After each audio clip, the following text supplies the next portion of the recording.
उत्तर प्रदेश के सीतापुर में नृशंस हत्याकांड मामले में बड़ी बात सामने आई है। सीतापुर में एक ही परिवार के 6 लोगों की हत्या के मामले में चौंकाने वाला खुलासा हुआ है। हत्याकांड में मारी गई प्रियंका सिंह यूपी के पूर्व मुख्यमंत्री वीर बहादुर सिंह की पोती थी।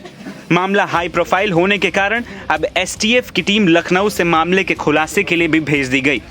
हालांकि पुलिस की जांच में मृतक अनुराग सिंह के भाई अजीत सिंह की संलिप्तता सामने आ रही है। पुलिस अजीत को हिरासत में लेकर पूछताछ भी कर रही है।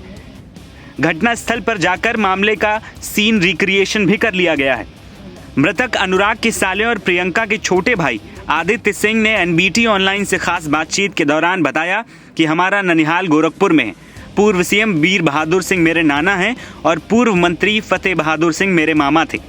हमने सिर्फ सही जांच की मांग की है। दरअसल पुलिस की ओर से पहले थ्योरी दी गई थी कि अनुराग ने नशे की हालत में अपनी मां, पत्नी और 3 बच्चों की हत्या कर दी थी। इसके बाद खुद को गोली मारकर खुदकुशी कर ली। हालांकि पोस्टमार्टम रिपोर्ट ने अलग कहानी ही बयां की। पोस्टमार्टम रिपोर्ट में अनुराग के सिर पर 2 बुलेट के शॉट पाए गए। आदित्य का कहना है कि अगर कोई व्यक्ति खुदकुशी करेगा तो उसके सिर पर 2 गोलियों के निशान कैसे होंगे? एक व्यक्ति सिर में 2 गोली कैसे मार सकता है? इस सवाल ने पुलिस की थ्योरी पर सवाल खड़ा कर दिया।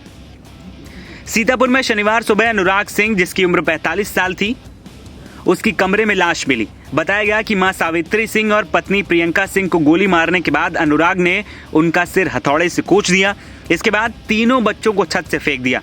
इसके बाद खुद को गोली मारकर उसने सुसाइड कर लिया। पूरा मामला रामपुर थाने का है। अनुराग गांव में रहकर 100 बीघा जमीन की खेती करता था। पत्नी प्रियंका लखनऊ में एक इंश्योरेंस कंपनी में नौकरी करती थी।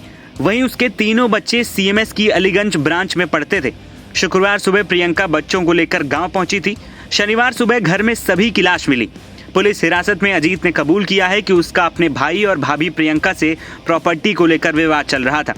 घर में इस बात को लेकर अक्सर झगड़ा होता था। प्रियंका के आने के बाद झगड़ा और बढ़ जाता था। इस बार प्रियंका के बच्चों के साथ घर आने पर पूरे परिवार को खत्म करने का प्लान उसने बनाया। अब इस मामले के सामने आने के बाद पुलिस की थ्योरी पूरी तरह से गलत होती दिख रही है। एसटीएफ की जांच में मामले का खुलासा होने की उम्मीद जताई जा रही है। एनबीटी ऑनलाइन की रिपोर्ट।